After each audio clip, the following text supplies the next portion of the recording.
सभी भक्तों को हृदय से धन्यवाद कीर्तन में भाग लेने के लिए। अभी हम लोग मंगलाचरण करते हैं। ओम अज्ञान तिमिरांधस्य ज्ञानांजन शलाकया चक्षुरुन्मीलितं येन तस्मै श्री गुरुवे नमः। श्री चैतन्य मनोभीष्टं स्थापितं येन भूतले स्वयं रूप कदा मह्यं ददाति स्वपदान्तिकं।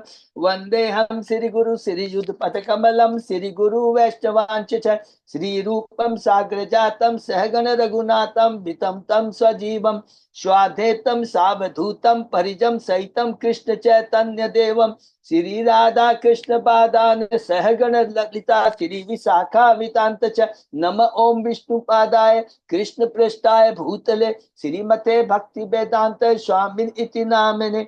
नमस्ते सारस्वती देवे गौरवाणी प्रचारिणे निर्विशेष शून्यवादी पाश्चात्य देश तारिणे। वांछा कल्पतरुभ्य से कृपा सिंधुभ्य एव च पतितानां पावनेभ्यो वैष्णवेभ्यो नमो नमः। नमो महावदान्याय कृष्ण प्रेम प्रदायते कृष्णाय कृष्ण चैतन्य नामने गौरत्विषे नमः। हे कृष्ण करुणा सिंधु दीन बंधु जगतपते गोपेश गोपिका कांत राधा कांत नमस्तुते। तप्त कांचन गौरांगी राधे बिंदाबनी श्री विषभानुसुते देवी प्रणमामि हरिप्रिये। नीलांचल निवासाय नित्याय परमात्मने बलभद्र सुभद्रायाम जगन्नाथाय ते नमः। जय श्री कृष्ण चैतन्य प्रभु नित्यानंद श्री अद्वैत गदाधर श्रीवासादि गौर भक्त बिंद मुखम करोति वाचालम पंगुलंगे गिम यत्किपातभं वंदे श्री गुरु मदीन तारिणं परमानंद माधवम श्री चैतन्य ईश्वरं। हरे कृष्ण कृष्ण कृष्ण हरे हरे हरे राम राम राम हरे हरे।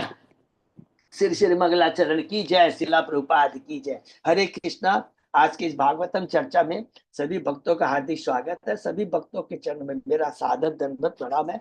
राधा माधव राधा गोविंद गुरु परम वैष्णव पर भागवत की असीम कृपा हम लोग के ऊपर है। हम सब भक्त लोग मिलकर श्री भागवतम के ऊपर कई दिनों से चर्चा कर पा रहे हैं। कैंटो 8 समाप्त करने के बाद पिछले क्लास में हमने अध्याय 9 में प्रवेश किया।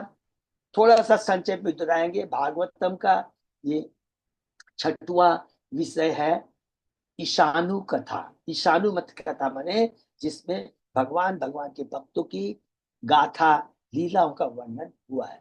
पहले हम लोगों ने सर्ग विसर्ग स्थानम पोषणम उथी, उसके बाद में मनवंतर, और अभी हम लोग ईशानु कथा में प्रवेश किए हैं।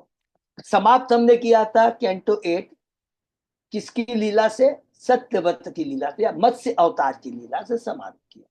मत्स्य अवतार भगवान के 2 मनुकाल में हुए। स्वयंभू मनुकाल में ऋग्रीव जिसने वेदों को चुराया था, जो ब्रह्मा जी सो रहे थे, वो मुख से निकल रहे थे, नींद आ गई, वेद निकल रहे थे, चुरा लिया ऋग्रीव ने, और भगवान ने उसको पुनः आकर के वेदों को दिया। और दूसरा 6वें मनवंतर काल में हमने पढ़ा सत्यव्रत राजा के ऊपर में भगवान मत्स्य अवतार के रूप में आके कैसे कृपा करते, ये समाप्त हुआ।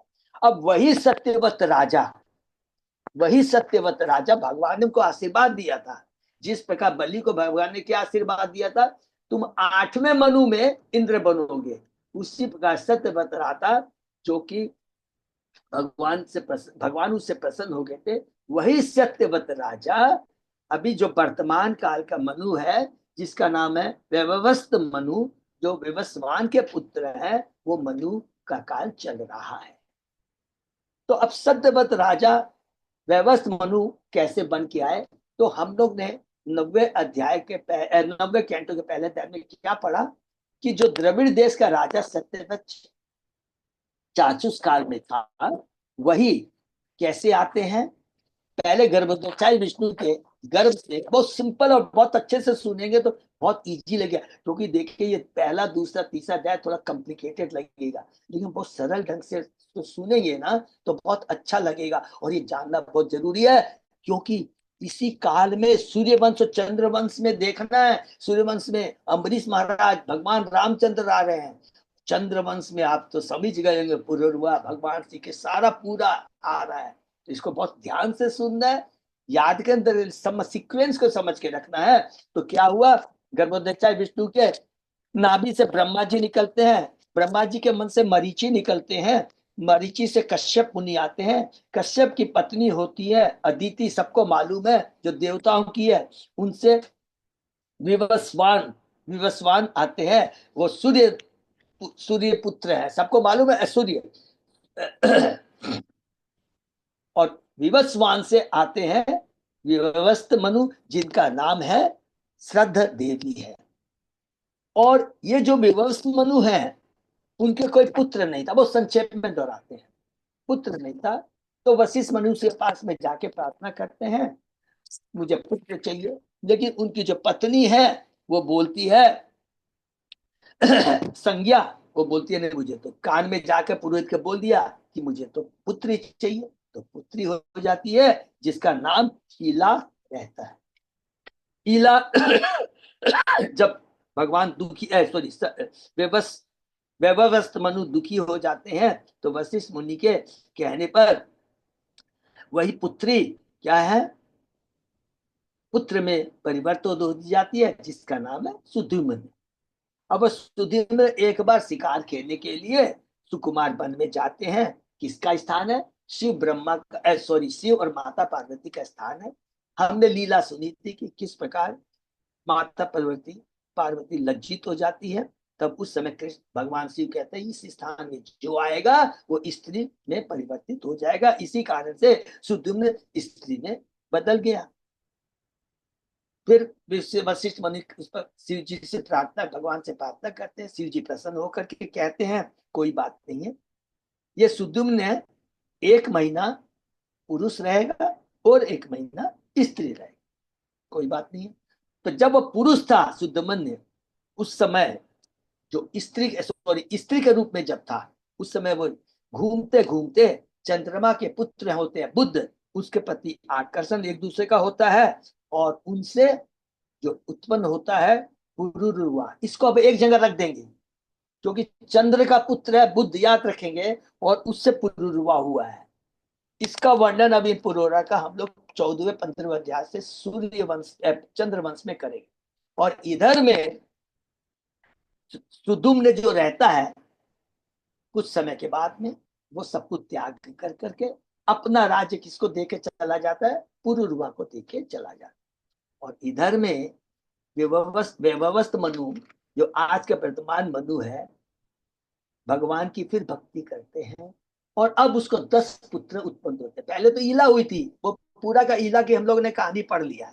ईला ईला से पुत्र में पुरुष में परिवर्तित होता है सुदुम्न। सुदुम्न है किस प्रकार, पहले स्त्री 1 महीना, एक पत्र पुरुष। जब पुरुष रहता है तो किसका, चंद्रमा के पुत्र बुध के प्रति आकर्षण होता है, और उससे पुरुरवा उत्पन्न होता है। एक हो गया। अब दूसरा व्यवस्थ मनु अब फिर भगवान से प्रार्थना करते हैं, उनके 10 पुत्र होते हैं, उसमें सबसे पहले होते हैं इच्छवाकु। ये मैं समरी बता रहा हूं, हमने दूसरा अध्याय पढ़ा नहीं है, तो आपको आराम रहेगा हमको पढ़ने में। अब दूसरे अध्याय में पढ़ेंगे तो दूसरा 10 पुत्र होते हैं, उसमें से पहला पुत्र है इच्छवाकु, उसके बाद में प्रीषद, कवि, खाली नाम सुन लीजिए, करुष, धृष्ट, नृग, नरिष्यंत, दिष्ट, सरयाति और नभग। हरि बोल। तो ये 3 का बहुत, इच्छवाकु का तो आपको मालूम है, भगवान ने बताया गीता में कि पहले मैंने विवस्वान को, फिर उसके पुत्र व्यवस्थ, उसके बाद में उसके पुत्र इच्छवाकु को मैंने गीता का ज्ञान दिया। ये सीक्वेंस में वो हो गया। और इधर में इन 10 में से 3 का बहुत इंपॉर्टेंट, इच्छवाकु का हमने बताया, दूसरा सरयाति और तीसरा नभग। सरयाति क्यों इंपॉर्टेंट है, क्योंकि सरयाति की एक 3 पुत्र थे, उसमें से एक पुत्र का नाम है आनरद, और उसके एक पुत्र था जिसका नाम था रेवत। हरि बोल। रेवत, रेवत का जो पुत्र है कस्तूरदबी, उसकी पुत्री थी रेवती, जो भगवान बलराम से उसका ब्याह होता है। इसीलिए सदयाती राजा का महत्व है। और उसकी एक पुत्री थी। अब दूसरे है नभग। तो नभग, नभग के पुत्र का नाम था नाभाग, और उसके पुत्र बोले अम्बरीश महाराज।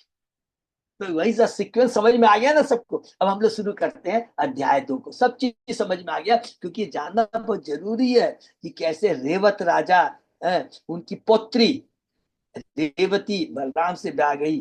नभग जो राजा हैं, जो कि 10 पुत्रों में से एक है, उनका पुत्र है नाभाग, और उनके पुत्र बने अम्बरीश महाराज। इच्छवाकु के बाद तो 10 में से 3 डिटेल में, पर वैसे सारे इंपॉर्टेंट है, लेकिन 3 का विशेष है। अब हम लोग प्रवेश करते हैं। पहले तो ईला के बारे में पहले अध्याय में पढ़ लिया था, पुरूरवा के बारे में पढ़ा। अब दूसरे अध्याय में प्रवेश करते हैं, उसमें हम पढ़ेंगे व्यवस्थ मनु के जो 10 पुत्र है उसके बारे में। हरे कृष्णा। तो ओम नमो भगवते वासुदेवाय। ओम नमो भगवते वासुदेवाय। ओम नमो भगवते वासुदेवाय। नारायण नमस्कृत्य नरम चैव नरोत्तमं देवी सरस्वती व्यासं ततो जयम उदीरे। नष्टायसु अभद्रेषु नित्यं भागवत सेवया भगवती उत्तम श्लोके भक्ति भक्ति नष्ट की। कृष्णाय वासुदेवाय देवकी नंदनाय च नंद गोप कुमाराय गोविंदाय नमो नमः। आराधयो भगवान भजेश तनय तत्दाम वृंदावनम रमया काचित उपासना व्रजवधूवर्गेण्य कल्पिता। श्रीमद्भागवतम प्रमाणम अमलम प्रेमा पुमर्तो महान। श्री चैतन्य महाप्रभो मतमिदम तत् आदरो न पर। हरे कृष्ण कृष्ण कृष्ण हरे हरे, हरे राम राम राम हरे हरे। अध्याय 2 शीर्षक मनु के पुत्रों की वंशालियां। कौन से मनु? 7वें मनु, वर्तमान जो मनु है, व्यवस्थ मनु के पुत्रों की वंशालियां। इस दूसरे अध्याय में करुष आदि मनु के पुत्रों के वंशों का वर्णन हुआ है। जब सुद्युम्न ने वानप्रस्थ शासन स्वीकार कर लिया और वह जंगल में चल दिया गया, तो व्यवस्थ मनु ने पुत्र इच्छा से भगवान की पूजा की, क्योंकि सुद्युम्न में था एक ही पुत्र था, वो तो चला गया जंगल, और उसका पुत्र पुरुरवा हुआ।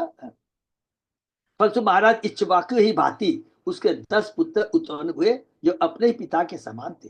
इन पुत्रों में से एक ऋषभ अपने हाथ में तलवार लेकर रात में गायों की रखवाली किया करता था। अपने गुरु की आज्ञा पालन करते हुए वह समूची रात उसी तरह खड़ा रहता था। एक बार रात्रि के अंधकार में एक बाघ ने गौशाला में जाकर एक गाय पकड़ ली। जब ऋषभ को यह पता चला, तो वह अपने हाथ में तलवार लेकर उस बाघ का पीछा करने लगा। दुर्भाग्यवश जब वह बाघ के पास पहुंच गया, तो वह अंधेरे के कारण बाघ तथा गाय में अंतर न देख पाया, और इस तरह उसने गाय का वध कर दिया। इस पर उसके गुरु ने शाप दिया। कौन सा? वशिष्ठ मुनि ने शाप दिया कि वह शूद्र कुल में जन्म ले, किंतु उसने योग का अभ्यास किया और भक्ति योग द्वारा भगवान की पूजा की। तत्पश्चात वह शिक्षा से प्रज्वलित दावाग्नि में प्रविष्ट हो गया, और इस तरह अपना भौतिक शरीर त्याग कर भगवत धाम वापस चला गया। मनु का सबसे छोटा, ये बहुत बड़ी शिक्षा, इसको डिस्कस करेंगे। मनु का सबसे छोटा बेटा कवि था। अपने बाल्यकाल से ही भगवान का परम भक्ता मनु के पुत्र करुष से क्षत्रियों का एक संप्रदाय चला, जो कारुष कहलाया। मनु के दूसरे पुत्र धिष्ट से क्षत्रियों का एक अन्य संप्रदाय चला, जो क्षत्रिय गुण से युक्त पिता से जन्म लेने के बावजूद भी बाद में ब्राह्मण हो गए।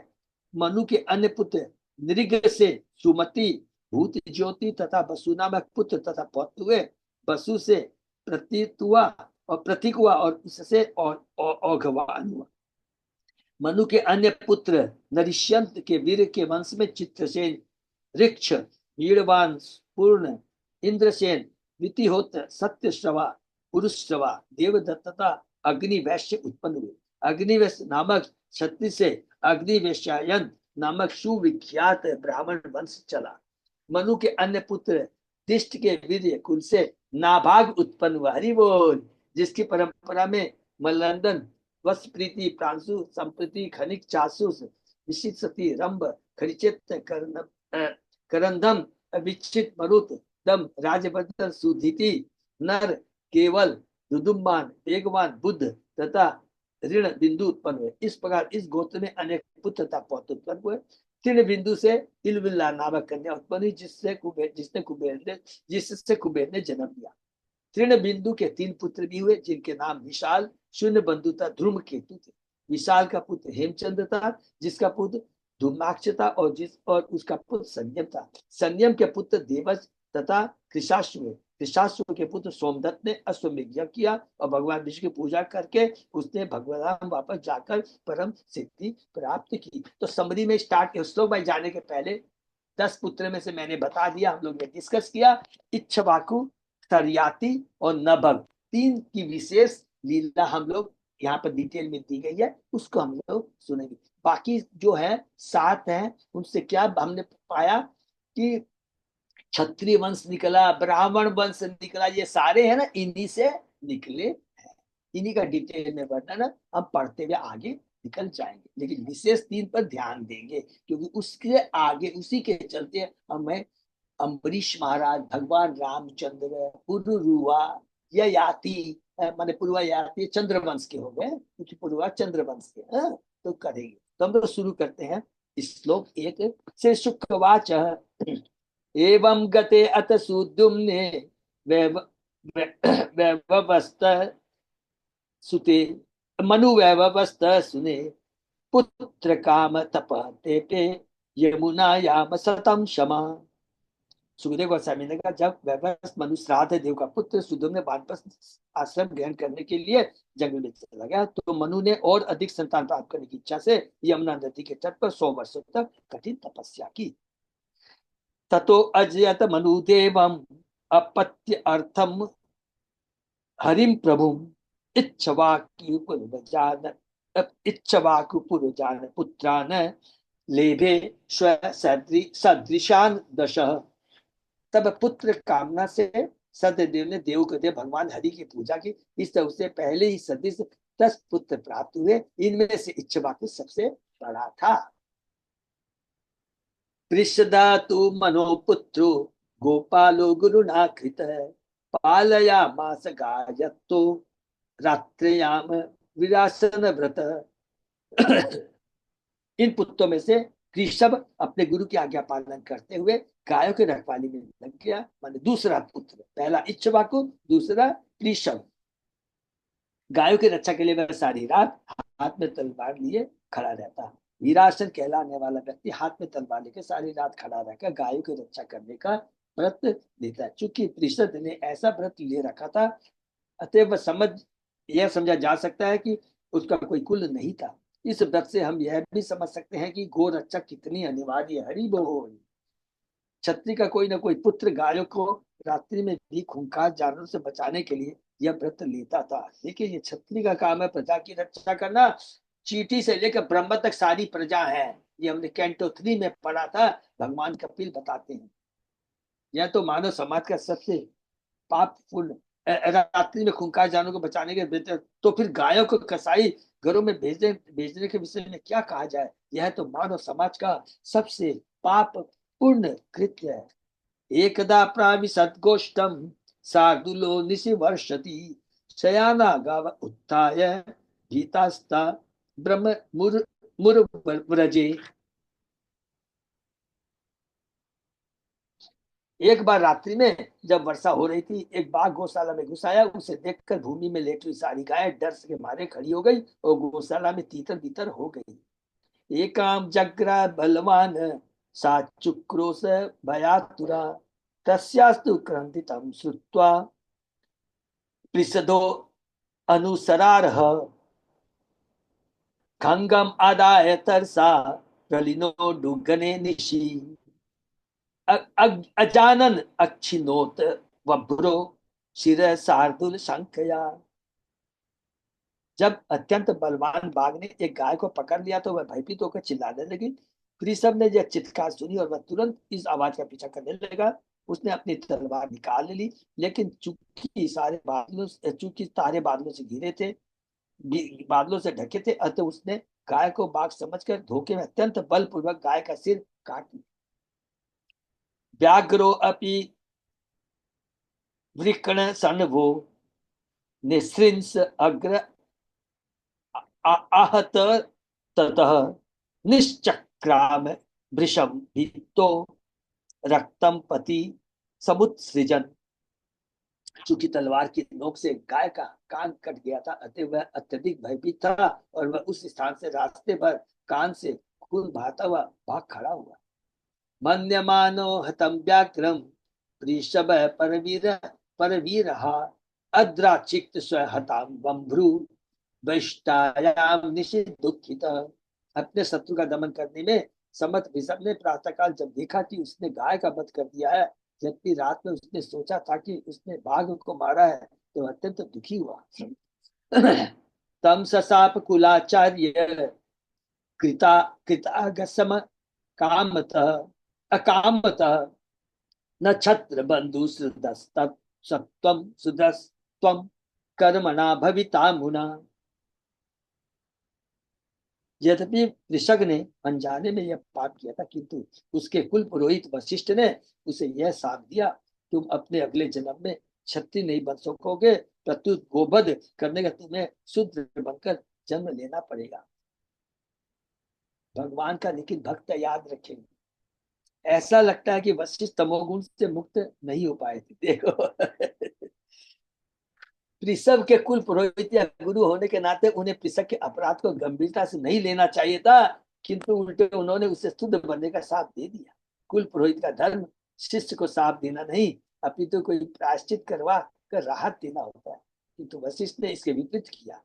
अतः विश्वनाथ चक्रवर्ती ठाकुर कहते हैं कि वह दुर्मति था, अर्थात उसकी बुद्धि ठीक नहीं थी। जब तक किसी को भी आप देख लीजिए, दुर्वासा मुनि को ले लीजिए, सब योगी हैं, सब कुछ है, विश्वामित्र को ले लीजिए, लेकिन भक्त अलग ही होता है, वो परम वैष्णव होता है, उसकी तुलना किसी से नहीं कर सकते। एवं सप्त तु गुरुणा प्रत्यगृहणात् कुतांजलि अधार यत प्रथम वीर उधर्वरेता मुनि प्रियम। जब उस वीर ऋषभ को उसके पुत्र ने इस प्रकार साथ दे दिया, उसके गुरु ने इस प्रकार साथ दे दिया, तो उसने हाथ जोड़कर वह साफ अंगीकार कर लिया। हरि बोल। तत्पश्चात अपनी इंद्रियों को वश में करते हुए उसने सभी मुनियों द्वारा संपन्न ब्रह्मचर्य व्रत ग्रहण किया। वासुदेवे भगवती सर्वात्मनि परे अमले एकांति त्वं गतो भक्त्या सर्वभूत सुहृतम सम विमुक्त संग शांतात्मा संत्याक्षो अपरिग्रह यत ऋक्षया उपपन्नेन कल्पयन वृत्ति मात्मन आत्मनि आत्मनम आधाय ज्ञान तृप्त समाहित विचचार महिम एतम जड़ांध वधिराकृति।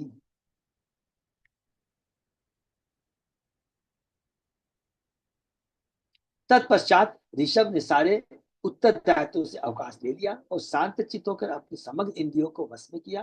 भौतिक परिस्थितियों से अप्रभावित भगवान की कृपा से शरीर तथा आत्मा को बनाए रखने के लिए जो भी मिल जाए उसी से संतुष्ट एवं सब पर सब भाव रखते हुए वह कलमशविहीन परमात्मा भगवान वासुदेव पर ही अपना सारा ध्यान देने लगा। हरि बोल। इस प्रकार शुद्ध ज्ञान से पूर्णतः संतुष्ट एवं अपने मन को भगवान में भी लगाकर उसने भगवान की शुद्ध भक्ति प्राप्त की और सारे विश्व में विचरण करने लगा। उसे भौतिक कार्यकलापों से कोई लगाव न रहा, मानो वह बहरा, गूंगा तथा अंधा हो, जड़ भरत की तरह। हरि बोल। एवं वृतो वनगत्वा दृष्ट्वा दावाग्निम उत्थितम तेनो तेनोप्यक्त करुणो ब्रह्म प्राप परम मुनि। इस मनोवृत्ति से ऋषभ महान संत बन गया और जब वह जंगल में प्रविष्ट हुआ और उसने जंगल की अग्नि देखी तो उसने उस अग्नि में अपने शरीर को भस्म कर डाला। इस तरह से दिव्य आध्यात्मिक जगत की प्राप्ति हुई। भगवत गीता भगवान कहते हैं जन्म कर्म च मिद्धि बेमेवम यो वेति तत्वतः त्यक्ता देहम पुनर्जन्म नैति मामेति। अर्जुन, जो मेरे जन्म तथा कर्म की दिव्य प्रकृति को जानता है, इस शरीर को त्यागने इस भौतिक जगत में पुनः जन्म लेकर मैं नित्य धाम को प्राप्त होता है। ऋषभ को अपने कर्म के कारण अगले जन्म शुद्ध होने का साप मिला था, किंतु उसने संत जीवन स्वीकार करके भगवान में अपने मन को केंद्रित किया जिससे वह शुद्ध भक्त बन गया। जब उसने अग्नि में अपना शरीर त्याग दिया तो वह भक्ति के कारण तुरंत ही वैकुंठ धाम जा पहुंचा। जैसा कि भगवत गीता में वर्णित मामे थी, भगवान का चिंतन करते हुए जो भक्ति की जाती है वह इतनी शक्तिशाली होती है कि ऋषभ तक जिसे शुद्ध बनने का साथ मिलता था, शुद्ध बनने के घोर परिणाम से बच गया और भगवत धाम को वापस चला गया। हरि बोल। जैसा कि ब्रह्म संहिता में कहा गया है, यतविंद गोपम अतवेन्द्रम अहोश्वकर्म बंधानुरूप फल भाजन मातनोति कर्माणि निर्दहति किंतु च भक्ति भाजाम गोविंदम आदि पुरुषम तमहम भजामि। जो लोग भक्ति में लग जाते हैं उन्हें उनके भौतिक कर्मों के बल प्रभावित नहीं करते, अन्यथा शुद्ध कीट से लेकर स्वर्ग के द्वार इंद्र तक प्रत्येक प्राणी कर्म के नियम के अधीन है, किंतु सदैव भगवान की सेवा में रहने के कारण शुद्ध भक्त इन नियमों से मुक्त रहता है। हरि बोल। गुरु ने शाप दिया, कोई बात नहीं है, उसको शूद्र बना। शुक्राचार्य जी ने शाप दिया, कोई बात नहीं है, बलि सारे ऐश्वर्य से ऐश्वर्य विहीन हो गया। लेकिन जब भगवान की भक्ति, तो भगवान उसमें हस्तक्षेप नहीं करते हैं। ठीक है, तुमने शाप दिया, बन गया, लेकिन जो भगवान की भक्ति करते हैं उस भक्ति के सामने सारे, क्या बोलते हैं इसको, तत्व में लेंगे, सारे हमारे कर्म फल नष्ट हो जाते। ठीक है, गुरु के प्रति हमने अपराध किया, कोई बात नहीं है, मैं अर्थ विहीन, ऐसे विहीन हो गया। ठीक है, मैंने अपराध किया, वशिष्ठ मुनि ने मुझे साथ दिया, शूद्र बन गया। लेकिन जब भगवान की भक्ति करते हैं तो सब कुछ खत्म हो जाता है। तो नेचुरल, जब सब कुछ पाप परम, पाप और पुण्य दोनों कर्म फल जब जल जाते हैं तो क्या होता है, उसको ब्रह्म ज्योति में नहीं, क्योंकि उसने भगवान की भक्ति किया है, तो ब्रह्म ज्योति प्लस भक्ति भगवान के धाम जाता है। ये याद रखिए, सारे कर्म फल नष्ट हो जाने के बाद यदि भक्ति नहीं करते हैं, कोई बात नहीं है, ज्योति में चले जाओ। ज्ञानी लोग जाते हैं, लेकिन जहां भक्ति जुड़ी हुई है वे तो सीधा गोलोक धाम है, कोई चीज बीच में नहीं रहता। हरि बोल। कवि कय्या कनीयाम विशेषु निष्प्रियो विसिज्य राज्यम स बंधु वनम निवेश्य चित्ते पुरुषम सरोचिषम विशेष केशोर वया परम गतः। मनु के सबसे छोटे पुत्र कवि ने भौतिक भोगों को अस्वीकार करते हुए युवावस्था में पहुंचने के पूरी राजपाट त्याग दिया। वह अपने हृदय में आत्म तेजस से भगवान का सदैव चिंतन करते हुए अपने मित्रों से जंगल में चला गया। इस प्रकार उसने सिद्धि प्राप्त की। तो तीसरा पुत्र के बारे में भी हमने पढ़ लिया, इच्छवाकु, ऋषभ और कवि के बारे में। नेक्स्ट, करुषात मानवाताशन कारुषा छत्र जातय उत्तरापत गुप्तारो ब्रह्मणया धर्म वत्सला।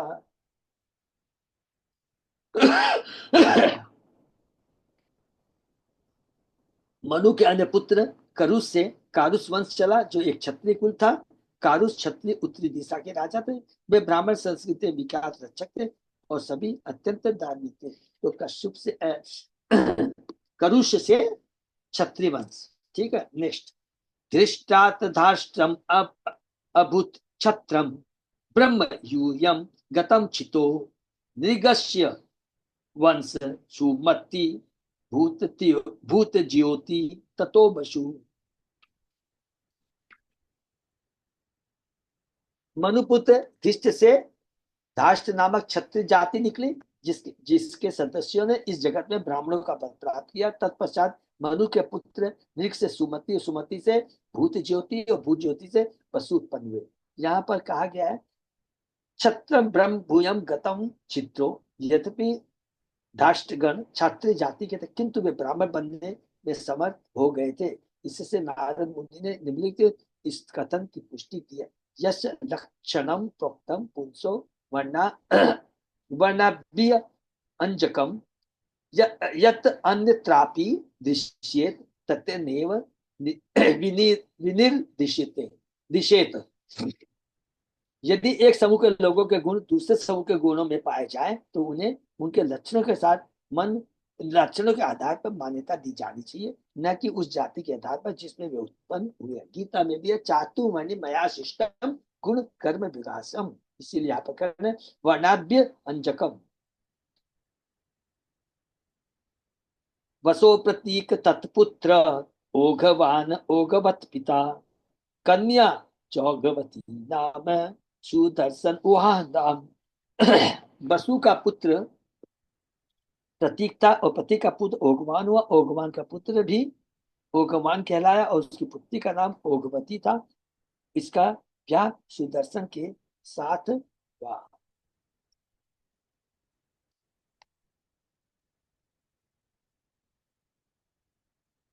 चित्तसेनो नरिष्यन्तात् ऋक्ष तस्य सुतो भवत् तस्य मृडवान तत्पूर्ण इंद्रसेन तु तत्सुत।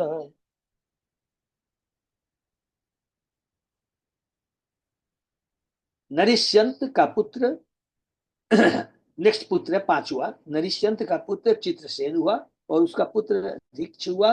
ऋक्ष से मीड़वान, मीड़वान से पुण्य और पुण्य से इंद्र सेन हुआ। हरि बोल। इंद्रसेन से वितिहोत्र, वितिहोत्र से सत्यव्रवा, फिर उससे से उरुस्वा और उरुस्वा से देवदत्त हुआ। ये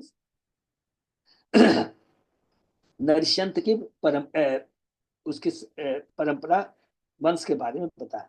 फिर नेक्स्ट, ततो अग्निवेश्यो भगवान अग्नि स्वयं अभूत सुत कानीन इति विख्यातो जातु कन्य महान ऋषि।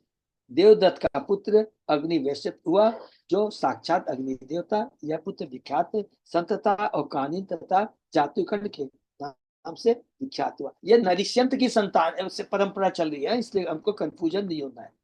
ततो ब्रह्म कुलम जातम अग्निवेश्याय नृप नरिष्यंत अन्वय प्रोक्तो दिष्ट वंशम अत वंशम वंश अंतम अंतस दिष्ट वंश मत श्रेणु।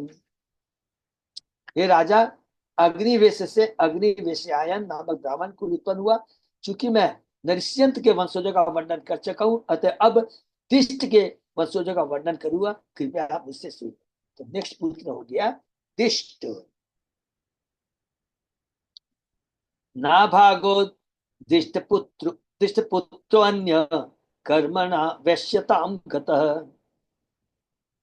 भलन्दन सुतस्तस्य वत्स प्रीति भलन्दनात् वत्सप्रीतो सुत प्रांशु तत्सुत्तम प्रमतिम विदु खन्नित्र प्रमते तस्मात् चाक्षुष अथ विविशतीय। दिष्ट का पुत्र नाभाग हुआ। यह नाभाग जो आगे वर्णित होने वाले नाभाग से भिन्न था। याद रखें, बहुत इंपॉर्टेंट कंफ्यूजन है। आगे जो पढ़ेगा वो नभग का पुत्र नाभाग है, जिसके पुत्र अम्बरीश महाराज बने हैं, लेकिन ये दूसरा नाभाग है, इसने यहाँ क्लियर कर दिया। नाभाग का पुत्र भलंद का नाभाग से भिन्न था, वृत्ति से वैश्य बन गया। नाभाग का पुत्र भलंदन हुआ, भलंदन का पुत्र वत्स प्रीति हुआ और उसका पुत्र प्रांशु हुआ। प्रांशु का पुत्र प्रमति था, प्रमति का पुत्र खनित और खनित का पुत्र चाक्षुष था, जिसका पुत्र वंशी पत्नी हुआ। तो ये धृष्ट के बारे में, पूरी परंपरा के बारे में और एक दो श्लोक हो सकता है। मनु का एक पुत्र ब्राह्मण, दूसरा क्षत्रिय और तीसरा वैश्य बना। इससे नारद मुनि ने इस कथन की पुष्टि किया, यश लक्षणम प्रोक्तम पुरुषो वर्णाभ्यम अजकम। कभी नहीं मानना चाहिए कि ब्राह्मण क्षत्रिय वैश्य जन्म जाते हैं। वर्ण हम लोग ये चातुर्मान्य बना सिस्टम बहुत इंपॉर्टेंट है, इसे बार बार याद करना है। ब्राह्मण क्षत्रिय बन सकता है और क्षत्रिय ब्राह्मण, गुणों के अनुसार पे, जन्म के अनुसार नहीं। इस पर ब्राह्मण या क्षत्रिय वैश्य बन सकता है और वैश्य ब्राह्मण या क्षत्रिय बदल सकता है। इसकी पुष्टि भगवद गीता में हुई है, चातुर्मान्य नया सिस्टम गुण कर्म विभाग से। अतः कोई जन्म से ब्राह्मण क्षत्रिय वैश्य नहीं बनता, अपनी गुण से बनता है। क्योंकि ब्राह्मणों की नितांत आवश्यकता, अतः हम किस आंदोलन में कुछ ब्राह्मणों को मानव समाज का मार्गदर्शन कराने के प्रशिक्षित करने का प्रयास कर रहे हैं। क्योंकि इस समय ब्राह्मणों की कमी है, इसलिए मानव समाज का मस्तिष्क नष्ट हो चुका है। क्योंकि व्यावहारिक रूप में प्रत्येक व्यक्ति शुद्र है, अतः इस समय समाज को सही पथ का मार्गदर्शन कराने वाला कोई नहीं है, जिससे जीवन की सिद्धि प्राप्त हो सके। और ये कार्य हमारे इस्कॉन संस्था का शिला प्रभुपाद ने बहुत ही अच्छे से किया। बोल विभीषते सुतोरंभ खन्नी नेत्रो अश्य धार्मिक करंदमो महाराज तस्यासीत आत्मजो नृप। विभिशति के पुत्र का नाम रंभ था, जिसका पुत्र अत्यंत महान एवं धार्मिक राजा खंडिनेत हुआ। हे राजा, खंडिनेत का पुत्र करंधम हुआ। तस्या अविचित सुतो यस्य मरुत चक्रवर्ती अभूत। सनवर्तु याजयत यम वे महायोगी अंगिर सुत। करंधम से अविचित नामक पुत्र हुआ, जिसका पुत्र मरुत था, जो सम्राट था।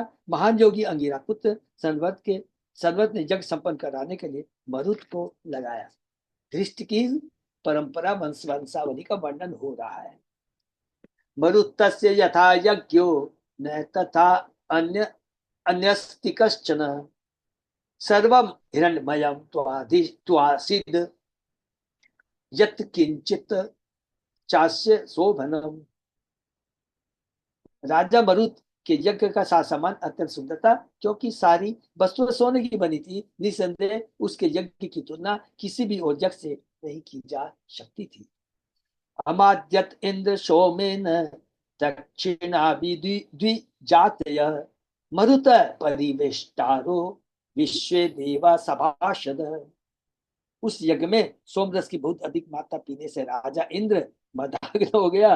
ब्राह्मणों को प्रचुर दक्षिणा मिली, जिससे वे संतुष्ट थे। उस यज्ञ में मरुतों के विविध देवताओं ने खाना परोसा और विश्व देव सभा के सदस्य थे। मरुत द्वारा संपन्न यज्ञ से सभी लोग, विशेषतः ब्राह्मण क्षत्रिय पसंद थे। ब्राह्मण पुरोहितों के रूप में दक्षिणा पाने में रुचि रखते हैं और क्षत्रिय मद्यपान करने में।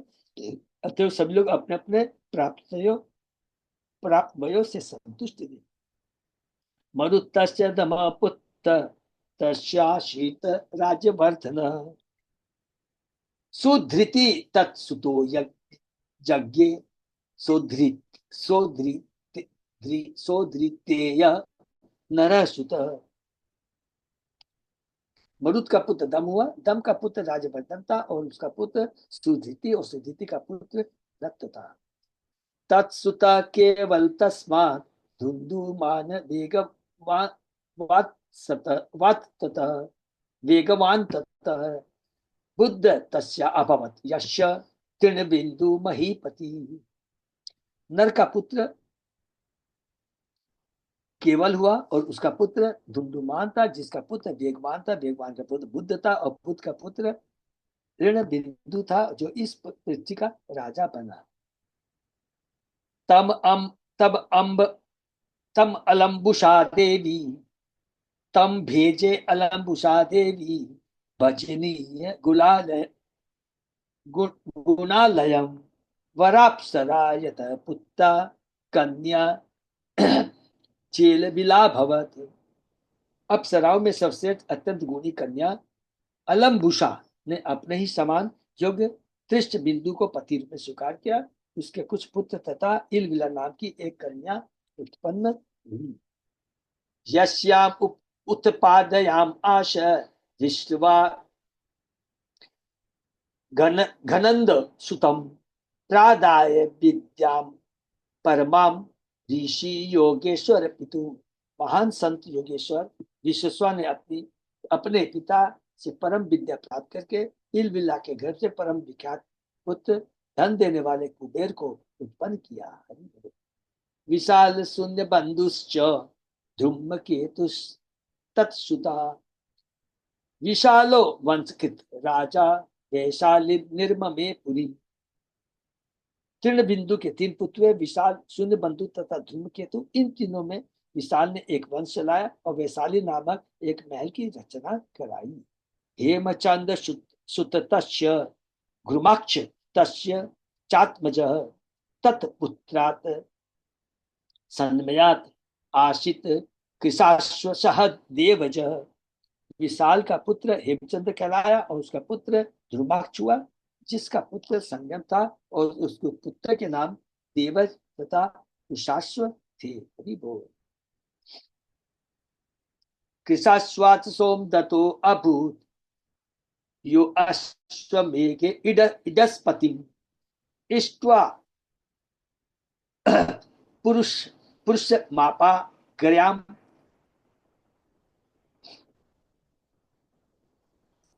ग्राम गति योगेश्वरा ऋषि योगेश्वर श्रीताम योगेश्वरा आश्रिताम सोम सोम दति तु सुमति तत्पुतो जनमे जय एते विशाल भूपाला तृणबिंदु यशोधरा। कृषाश्व का पुत्र सोमदत्त हुआ जिसने अश्वमेघ यज्ञ किए और इस प्रकार भगवान विष्णु को प्रसन्न किया। भगवान की पूजा करने से उसे ऐसा उच्च पद प्राप्त हुआ जो बड़े बड़े योगियों को मिलता है। सोमदत्त का पुत्र सुमति था जिसका पुत्र जन्मेजय हुआ। विशाल वंश में ये वो जन्मेजय नहीं है जो परीक्षित महाराज का पुत्र, वो अजन्मे था, सॉरी। विशाल वंश में प्रकट होकर इन सारे राजाओं ने राजा तृण बिंदु के विख्यात पद को बनाए रखा। इस प्रकार से भागवत के नवम स्कंद अंतर्गत मनु के पुत्र की वंशावली शीर्षक द्वितीय अध्याय का भक्ति वेदांत तात्पर्य पूर्ण हुआ। तो हम लोगों ने ऋषभ, कवि, करुष, धृष्ट, कनिष्ठ और दिष्ट के बारे में हम लोगों ने पढ़ा। अब अध्याय 3 में हम लोग प्रवेश कर सकते हैं, समय थोड़ा है हम लोग के पास। अध्याय 3 सुकन्या तथा च्यवन मुनि का विवाह। तो ये सुकन्या बहुत इंपॉर्टेंट है, क्योंकि किसकी पुत्री है बता देता, सरियाती की पुत्री है। और सरियाती के 3 पुत्र हैं, तो सरियाती बहुत इंपॉर्टेंट राजा है। जो पुत्री सुकन्या हुई उसकी बहुत बड़ी सुंदर लीला है। और जो 3 पुत्र हुए थे उसमें से आनंद पुत्र है और उसका पुत्र हुआ कनुदमी, और कनुदमी और उससे रेवती माता निकली जो बलराम जी को ब्याही गई। इस अध्याय में मनु के अन्य पुत्र सरियाती के वंश का वर्णन है और इसमें सुकन्या तथा रेवती का भी उल्लेख हुआ है। रेवती बलराम जी की पत्नी। देवयज्ञ सरियाती ने अंगिरसों के यज्ञ से दूसरे दिन संपन्न होने वाले अनुष्ठानों के विषय में आदेश दिया। एक दिन सरियाती अपनी पुत्री सुकन्या से ही च्यवन मुनि के आश्रम में गए। वहां सुकन्या ने एक बाबी माने बिल के भीतर तो चमकीली वस्तुएं देखी और देववसात उसने उन दोनों वस्तुओं को छेद दिया। जो ही उसने ऐसा किया उस छेद से खून चूने लगा, क्योंकि वो च्यवन ऋषि की आंखें थी।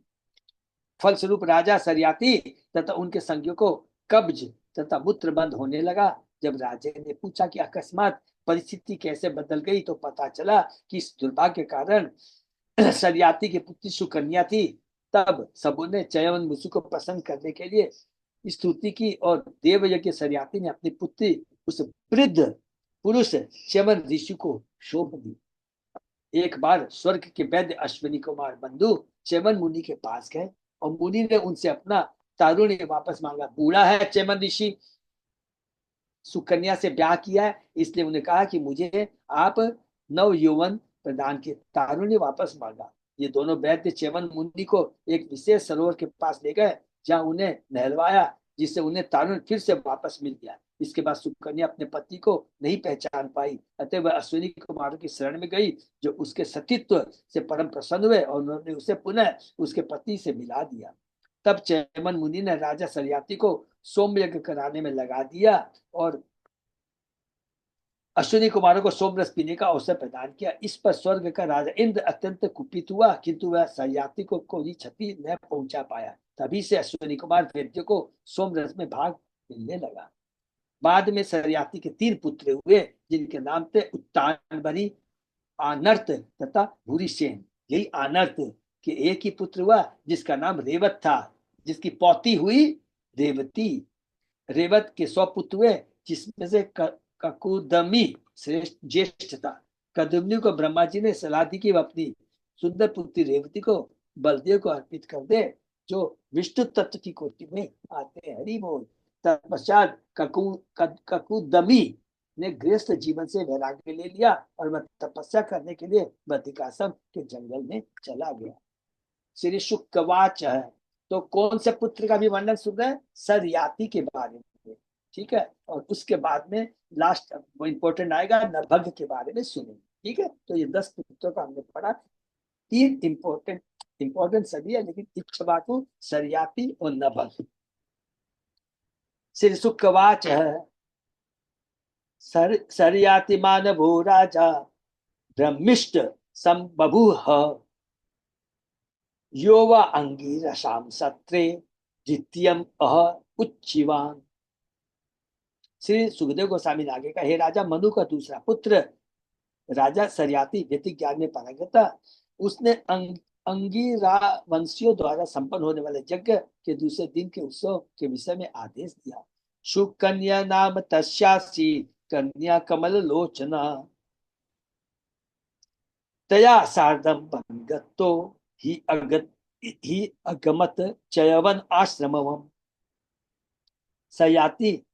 सरियाती के सुकन्या नाम में एक सुंदर कमल निष्ठी कन्या थी, जिसके साथ वे जंगल में चैवन मुनि के आश्रम को देखने गए।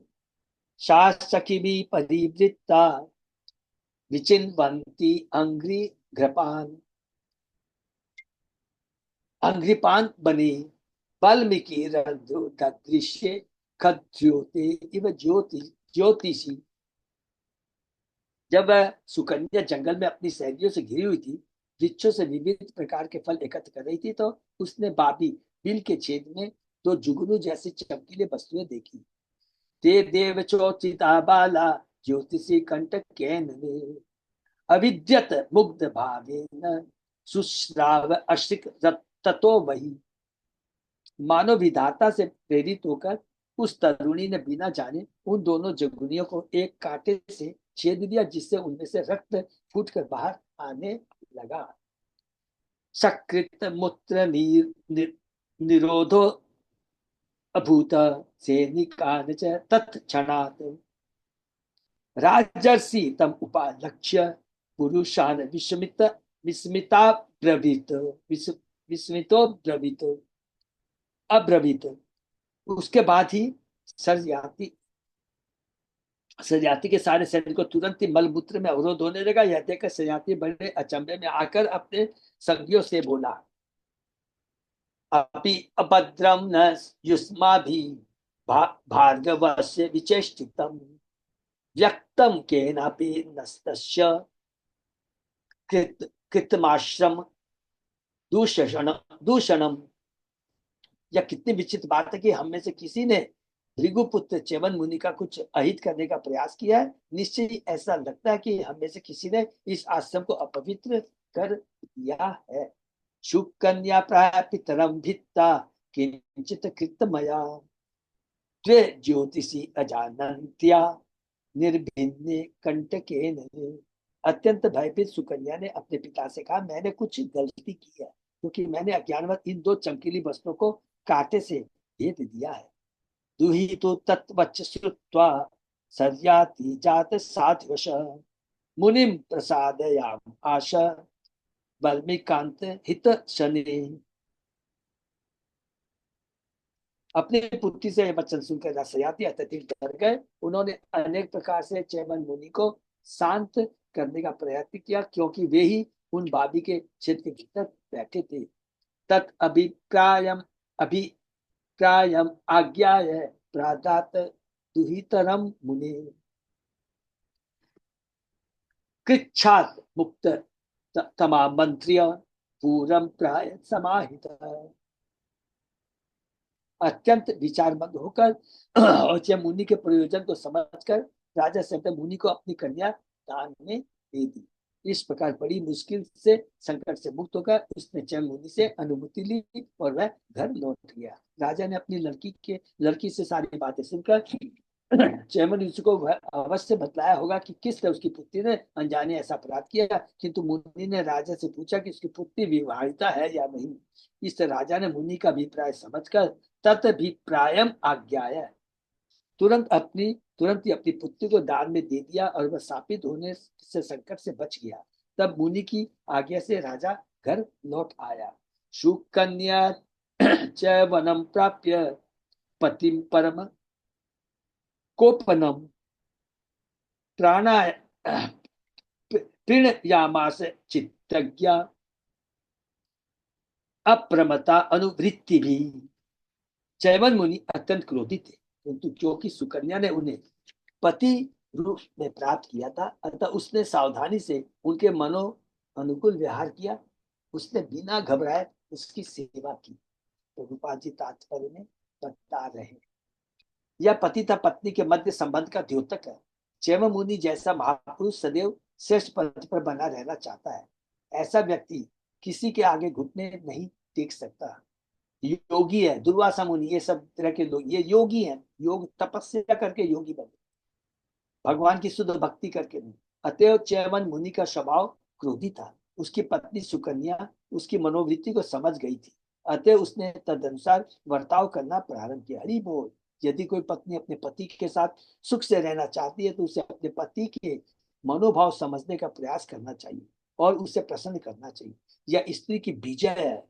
यहाँ तक कि श्री कृष्ण द्वारा अपनी विभिन्न रानियों के साथ किए जाने वाले बर्ताव में भी इसे देखा जा सकता है कि यद्यपि ये रानियां बड़े बड़े राजाओं की पुत्रियां थी, किंतु उन्होंने भगवान श्री कृष्ण के समक्ष अपने आप को दासी के रूप में प्रस्तुत किया। कोई स्त्री कितनी ही महान क्यों न हो, उसे अपने पति के समक्ष इसी तरह प्रस्तुत होना चाहिए, अर्थात उसे अपने पति के आदेशों का पालन करने के लिए तथा सभी परिस्थितियों में उसे प्रसन्न रखने के लिए तैयार रहना चाहिए। तभी उसका जीवन सफल हो पाएगा। यदि पत्नी भी पति के साथ क्रोधी बन जाए तो उसका गृहस्थ जीवन अवश्य ही अस्त व्यस्त हो जाएगा या अंत में पूर्णतः ध्वस्त हो जाएगा। आधुनिक काल की पत्नी विनयशील नहीं है, इसलिए छोटी से छोटी घटना होकर गृहस्थ जीवन भंग हो जाता है। पत्नी या पति दोनों में से कोई भी विवाह विच्छेद के नियमों का लाभ उठा सकता है, किंतु वैदिक नियमों में विवाह विच्छेद की कोई व्यवस्था नहीं है और पत्नी को पति की इच्छा के अनुसार विनीत होने की शिक्षा दी जानी चाहिए। पाश्चात्य लोगों का कहना है कि पत्नी के लिए यह दास प्रवृत्ति है, किंतु वास्तव में ऐसा है नहीं। यह तो स्त्री की निपुणता है जिससे वह अपने कितने ही क्रोधी या निशिंस पति के हृदय पर विजय पा सकती है। हरि बोल। यहाँ पर हम स्पष्ट देखते हैं कि यद्यपि चैन मुनि तरुण नहीं थे और सुकन्या के पितामह होने योग्य तथा अत्यंत क्रोधी थे, जबकि सुकन्या एक राजा की सुंदर तरुण कन्या थी, तो भी उसने अपने बूढ़े पति को आत्म समर्पण करके उसे सभी प्रकार से प्रसन्न करने का प्रयत्न किया। इस प्रकार वह आज्ञाकारिणी एवं साध्वी पत्नी थी। कस्यचित् तु अथ कालस्य न शक्यो आश्रमागतो पुज पुज तो पुज जित्वा प्रोवाच वयो में तत्मीश्वरो।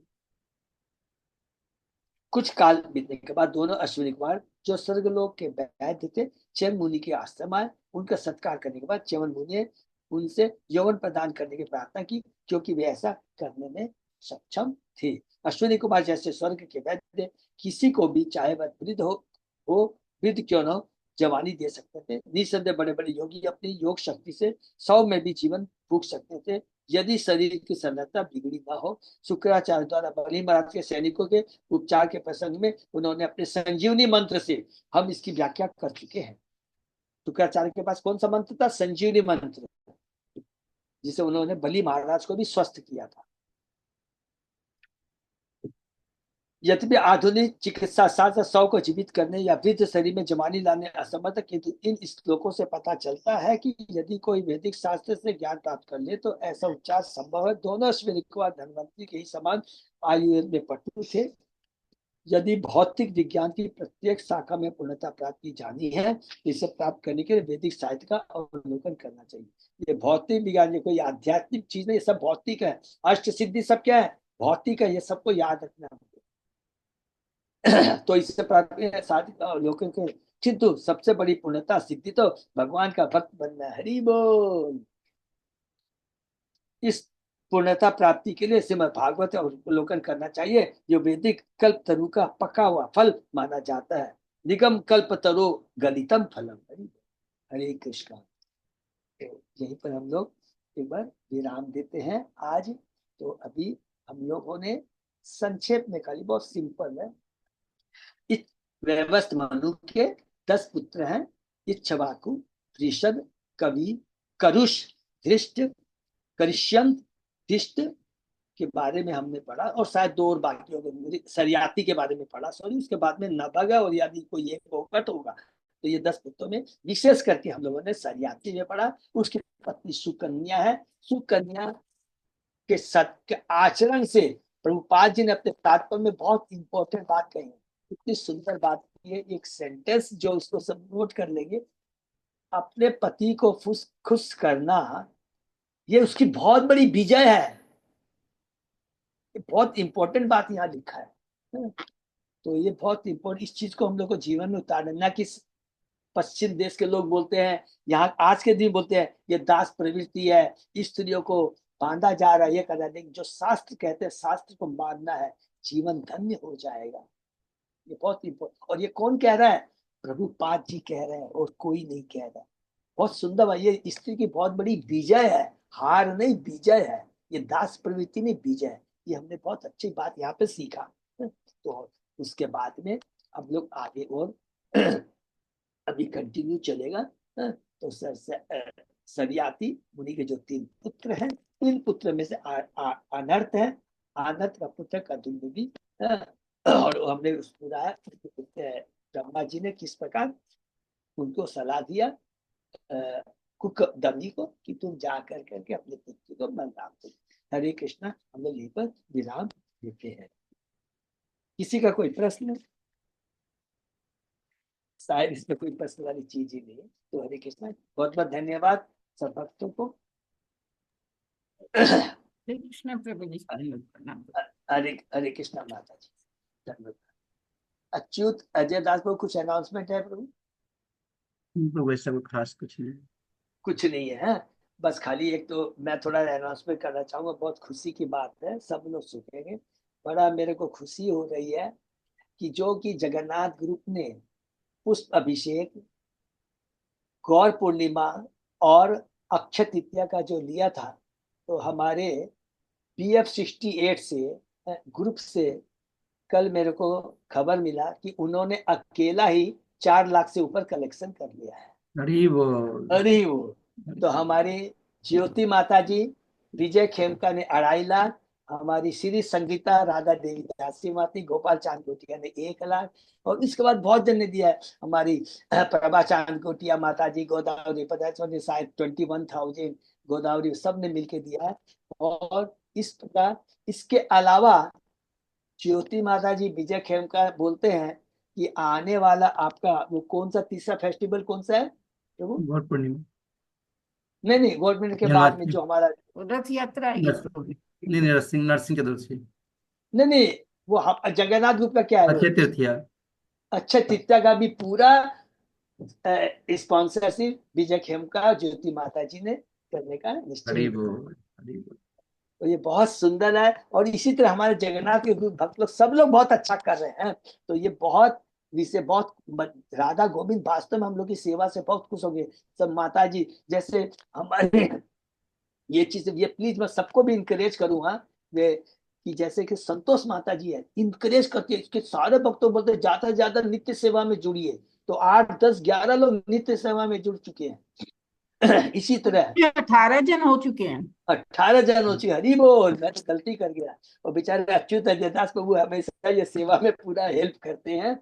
तो इस तरह सबको आगे आना है। तो ये बहुत बड़ा सपोर्ट है। कुकिंग सेवा कर रही है, माला सेवा, कुंभ सेवा में सब आ रहे हैं। तो जगन्नाथ ग्रुप में भगवान की, राधा गोविंद की, विश्वास कीजिए बहुत विशेष सेवा कृपा मिलेगी। इसलिए हमको आगे आना है। और इसी के ऊपर मैं एक छोटा सा मैं अनाउंसमेंट कर रहा हूँ, बोलने चाह रहा हूँ कि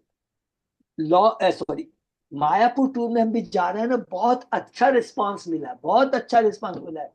PF68 से ही अकेले 11 रूम्स बुक्स हुए हैं। और कालिंदी ग्रुप से हमारे अच्युत प्रजापुर ने 10 11 रूम बुक किए हैं। और हमारे संतोष माता जी ने 6 रूम बुक किया है, अर्चना माता ने। तो टोटल मिला के 30 से 31 रूम बुक हो गए। हरी बोल। तो अब हम चेष्टा कर रहे हैं कि कोई अगर प्रीचर नहीं मिलता है, तो मेरी सबसे हाथ जोड़ के प्रार्थना है, हम आपस में मिलकर के अपनी यात्रा को एकदम आध्यात्मिक बनाएंगे। मैं चेष्टा कर रहा हूं कि अच्छी कवर वो नौका मिल जाए जिसमें हम लोग कीर्तन करेंगे। और चूंकि हम लोग मायापुर जा रहे हैं, हम लोग नवद्वीप जा रहे हैं, तो सब माता जी प्रभु लोग मिल कर करके ही कुछ तैयारी कर सकते हैं नवद्वीप धाम के बारे में, नवद्वीप के बारे में। और हम लोग आपस में एक दूसरे बैठ के लीला के बारे में चर्चा कर सकते हैं। तो बहुत अच्छा रहेगा, बहुत आनंद आएगा। हम प्रयत्न जरूर कर रहे हैं। इसलिए पहले से मैं सबको बोल रहा हूँ, क्योंकि महाराज सब लोग क्या है, गौर पुण्य के बाद सब बाहर चले जाते हैं। फिर भी मैंने प्रयत्न करो, लेकिन हमारा इतना आध्यात्मिक बड़ा ग्रुप है, जगन्नाथ ग्रुप है, सारे इतनी सेवा करें, तो कोई ना कोई कर करके कुछ भी लीला बोल देंगे। कोई किताब पढ़ना है ना, नवदीप धाम वगैरह है, तो मैं भी चेष्टा करूंगा कितना कर सकता हूँ। हम लोग सब आपस में ही सुंदर सुंदर नवदीप के बारे में, नवदीप के बारे में, गोध्रुम अलग अलग द्वीप बारे में कर करके समय कैसे निकल गया पता ही नहीं लगेगा। ठीक है ना। हरे कृष्ण। तो सब इस बात में राजी है ना। आपको बोलिए। ठीक है ना। तो पूरा वैसे 99% काफी हम लोग को प्रीचर मिलेंगे। भक्ति पुस्तक स्वामी महाराज को भी मैंने रिक्वेस्ट किया है। उसका गुरु महाराज अनफॉर्चुनेटली चले जा रहे हैं, वो साउथ टूर में जा रहे हैं। तो इसलिए वो नहीं रहेंगे। मैसेज मेरे पास आ गए, फिर भी और मिल सकते हैं, अदरवाइज हम लोग खुद करते हैं। ठीक है। हरे, और हमारे संग कौन जा रहा है, हावड़ा ग्रुप भी जा रहा है। ठीक है ना। हरे हरे बोल। कृष्ण। विराम। से भक्तों का बहुत बहुत धन्यवाद। आज के स्नेह विराम देते हैं, फिर कल सुबह 7 बजे।